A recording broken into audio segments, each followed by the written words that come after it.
తాత్కాలిక కాల్పుల విరమణ ప్రకటనకు భిన్నంగా పశ్చిమాసియా మళ్లీ బాంబుల మోతతో దద్దరిల్లుతోంది. లెబనాన్పై ఇజ్రాయెల్ గత రాత్రి దాడి చేసింది. అక్కడున్న తాజా పరిస్థితులు, యుద్ధ కారణాలపై అంతర్జాతీయ వ్యవహారాల నిపుణులు శశికాంత్తో మా ప్రతినిధి శివరామకృష్ణ ప్రత్యేక ముఖాముఖి.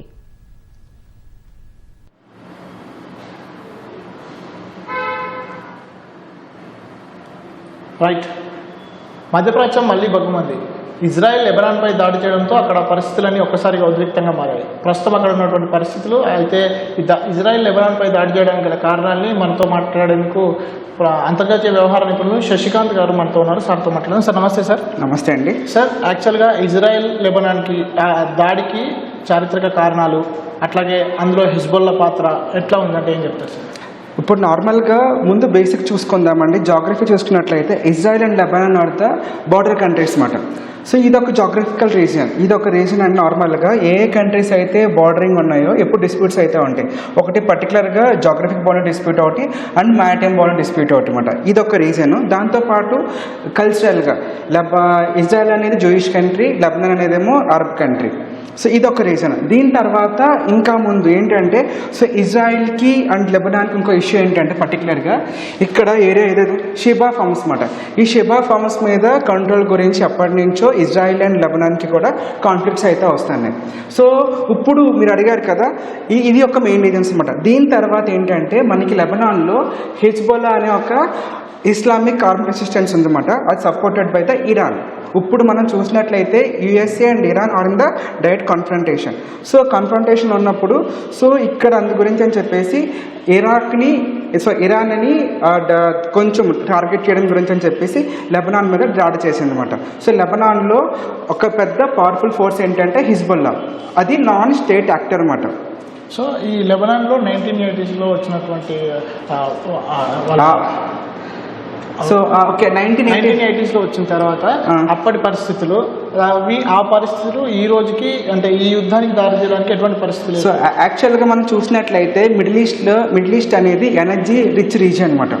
సో ఇవన్నీ 1970s 80sలో ఆయిల్ బూమ్ అనేది స్టార్ట్ అయ్యింది. ఆయిల్ బూమ్ అనేది ఎప్పుడైతే స్టార్ట్ అయ్యిందో సో ప్రతి ఒక్కరికి రిసోర్సెస్ కావాలి. సో అదే టైంలో ఏమైతే వచ్చిందంటే ఇజ్రాయిల్ అనేది పాలస్తీనాతో యుద్ధం PLO, దాంతోపాటు ఇంకేంటంటే ఇజ్రాయిల్ అదే టైంలో అక్కడ రీజనల్ కాన్ఫ్లిక్ట్స్ వల్ల లెబనాన్లో ఇన్స్టెబిలిటీ స్టార్ట్ అయింది. ఇన్స్టెబిలిటీకి రీజన్ ఏంటంటే అక్కడున్న కాంపోజిషన్, డెమోగ్రఫిక్ కాంపోజిషన్. వాళ్ళలో మనకి మారినర్ క్రిస్టియన్స్ ఉన్నారు అండ్ దెన్ వీ హ్యావ్ ముస్లిమ్స్లో షియా అండ్ సున్నీ ఉన్నారన్నమాట. సో అక్కడ షియా ముస్లిమ్స్ ఉన్నప్పటికీ కూడా వాళ్ళు మైనారిటీకి వెళ్ళిపోయి అవడం వల్ల వాళ్ళు అక్కడ వీకెన్ అయిపోయారు, పొలిటికల్గా పట్టించుకోలేదు. ఆ టైంలో ఇరాన్ అనేది అక్కడ షియా ముస్లిం సపోర్ట్ చేయడం వల్ల హిజ్బుల్లా అనేది గ్రోత్ అయితే వచ్చిందన్నమాట. సో అది గ్రోత్ అయితే వస్తూ ఇక్కడ ఇజ్రాయెల్ ఏదైతే లెబనాన్ దాడి చేస్తూ ఉందో దాన్ని కంట్రోల్ చేసుకుంటూ వచ్చిందన్నమాట. సో ఇది అన్నమాట. సో అది 1980s నుంచి వచ్చింది. అప్పుడు యుఎన్ ఇంటర్వెన్షన్ అయ్యి సో యుద్ధాన్ని ఆపించింది, సీజ్ఫైర్ అగ్రిమెంట్ చేసుకుంటూ వచ్చిందన్నమాట. అయినా కానీ ఇది ఒక ప్రాక్సీ రీజన్లా మారిపోయింది. పెద్ద పెద్ద వరల్డ్లో ఉన్న పవర్స్ అని ఏంటంటే ప్రాక్సీ గ్రౌండ్గా చేసుకుని వార్స్ చేస్తూ ఉన్నాయి. బట్ రీసెంట్గా 2006 తర్వాత కూడా ఓకే సీజ్ఫైర్ అగ్రిమెంట్ చేసుకున్నారు. బట్ మళ్ళీ మొన్న ట్రంప్ వచ్చిన తర్వాత స్ట్రైట్ ఆఫ్ హోమ్రీస్ విషయంలో ఇరాన్ అండ్ యుఎస్ తర్వాత ఇరాన్ సపోర్ట్ చేస్తుంది కాబట్టి లెబనాన్లోని హిజ్బుల్లా గ్రూప్ని. సో దాన్ని వీకెన్ చేయడం గురించి మళ్ళీ ఇజ్రాయిల్ అనేది లెబనాన్ మీద స్ట్రైక్స్ చేసింది అనమాట. సో ఇక్కడ సార్ 2006లో హిజ్బుల్లా ఇజ్రాయిల్కు సంబంధించినటువంటి యుద్ధం జరిగిన తర్వాత ఉద్రిక్త పరిస్థితులు సరిహద్దులు నెలకొన్న ఆ పరిస్థితులు ఈ రోజు పరిస్థితుల్ని ఎట్లా ప్రభావితం చేస్తుంది? సార్ మీకు ఆల్రెడీ చెప్తాను. యాక్చువల్గా ఏంటంటే లెబనాన్లో హిజ్బుల్లా అనేది నాన్ స్టేట్ యాక్టర్.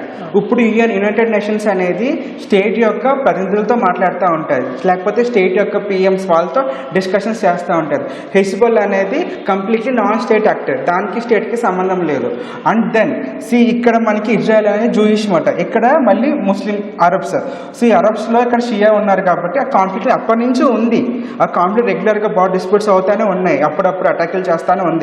సో ఏంటంటే లాస్ట్ ఒక 5-6 years సిరియాతో యుద్ధం తర్వాత ఏంటంటే ఇప్పుడు ఎందుకు ఇంటెన్సిఫై అయిందంటే స్ట్రైట్ ఆఫ్ హోమ్రీజ్ అది మెయిన్ రీజన్ అనమాట. అది సో అది మెయిన్ రీజన్. దానివల్ల ఇరాన్ని వీకెండ్ చేయడం గురించి వస్తుందన్నమాట. సో ఇక్కడ హిజ్బుల్లా దాన్ని వీకెండ్ చేసినట్టయితే సో ఇది ఇన్ఫ్లుయెన్షియల్ రీజన్ ఇరాన్కి. సో ఇది రీజన్ తగ్గిపోతున్నట్టయితే సో కమింగ్ ఇయర్స్లో ఇది కొంచెం ఇజ్రాయెల్ కంట్రోల్కి వెళ్తుంది కదా అని చెప్పేసి. సో అట్లాగే చూస్తే సార్ ఇప్పుడు ఇజ్రాయెల్ చేస్తున్నటువంటి ఈ దాడుల్ని తమకు తాము ఎట్లా చెప్తుంది, అంటే రక్షణాత్మక చర్యల్లో చెప్తుందా లేదంటే వ్యూహాత్మక దాడులుగా చెప్తారు? సో యాక్చువల్గా సార్ ఇజ్రాయెల్ అనేది ఫస్ట్ నుంచి ఏంటంటే ఇజ్రాయెల్ ఇక్కడ మిడిల్ ఈస్ట్లో అన్ని కంట్రీస్కి they have history. So but ఏంటంటే ఇజ్రాయెల్ అనేది రిజల్యూషన్ ద్వారా క్రియేట్ చేయబడింది.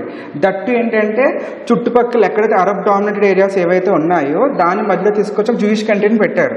అది కాబట్టి ఎప్పుడు జూయిష్ అరబ్స్ అప్పటి నుంచి కొట్లాట్లు కామన్ అనమాట. బట్ ఇజ్రాయిల్ తీసుకురావడం వల్ల ఏమంటున్నారు, అది ఇంకా ఆ మిడిల్ ఈస్ట్ అనేది ఇన్స్టెబిలిటీకి ఎక్కువ కారణం అయితే వచ్చింది.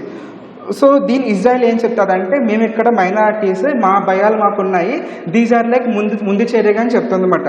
బట్ ఏంటంటే ముందు చర్యగా అని చెప్తున్నప్పుడు మిగతా కంట్రీస్ అట్లా చూడట్లేదు అనమాట. ఎందుకంటే మనం హిస్టరీ చూసినట్లయితే ఇజ్రాయెల్ ఈజిప్ట్తో వారైంది, జోర్డన్తో వారైంది, అంటే పాలస్తీనాతో. ఇవన్నీ చూసినట్లయితే ఇజ్రాయెల్ ఆల్వేస్ అగ్రెసర్గానే కనిపిస్తూ ఉంది.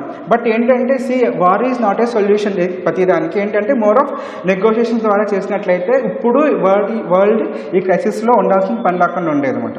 సో అట్లాగే సార్ ఇప్పుడు ఈ వార్ వల్ల, ఈ ఇజ్రాయెల్ లెబనాన్ వార్ వల్ల మధ్యప్రాచ్యంలో మిడిల్ ఈస్ట్లో ముఖ్యంగా ఇరాన్, సిరియా వంటి దేశాలపైన ఎటువంటి ప్రభావం పడుతుంది సార్?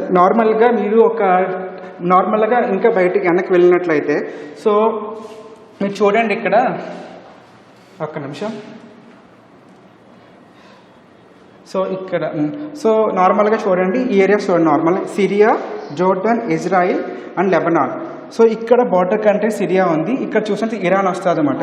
సో ఎప్పుడైతే ఇక్కడ కాన్ఫ్లిక్ట్స్ అవుతున్నాయో సిరియాలో సున్నీ ముస్లిమ్స్ ఎక్కువ, ఇరాన్లో షియా ముస్లిమ్స్ ఎక్కువ. సో దీనివల్ల లెబనాన్లో ఒకవేళ ఇజ్రాయెల్ అనేది స్ట్రాంగ్ అయినట్టయితే ఇక్కడ సున్నీ ముస్లిమ్స్ అనే వాళ్ళకి అడ్వాంటేజ్ అవుతుంది.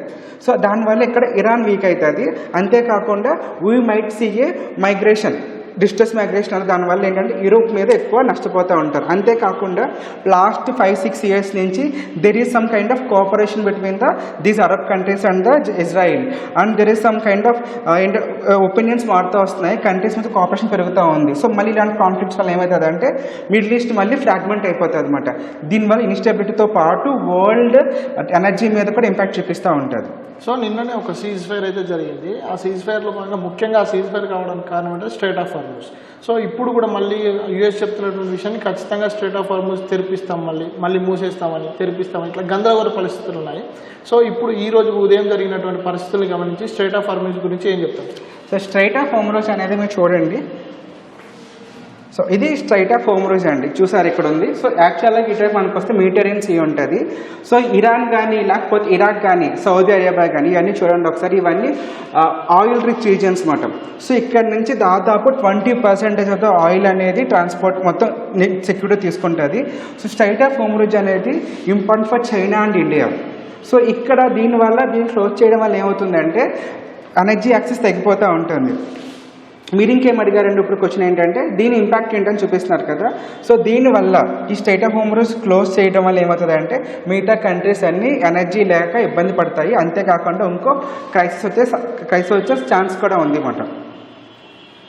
So thank you sir, thank you so much. So మొత్తంగా ఇవి శశికాంత్ గారు చెప్తున్నటువంటి విషయాలు. ఇజ్రాయెల్ దేశం ఏదైతే ఉందో అది మొదటి నుంచి కూడా అంటే రక్షణాత్మక చర్యలను చెప్తూనే అగ్రెసివ్గా వ్యవహరిస్తుందని, అట్లాగే ఈ రోజు చూస్తే కనుక స్ట్రైట్ ఆఫ్ హార్మూజ్ ఏదైతే ఉందో హార్మూజ్ జలసంధిని మూసివేయడం వల్ల ఇటు చైనా, భారత్ లాంటి దేశాలకు ఇంధన కొరత వచ్చే అవకాశం ఉందని, ఎందుకంటే అక్కడ వాస్తవ పరిస్థితులు వేరుగా ఉన్నాయని చెప్తున్నటువంటి పరిస్థితి. కెమెరామెన్ బాలాజీతో Sivaramakrishna, ETV news, Hyderabad. Over to studio.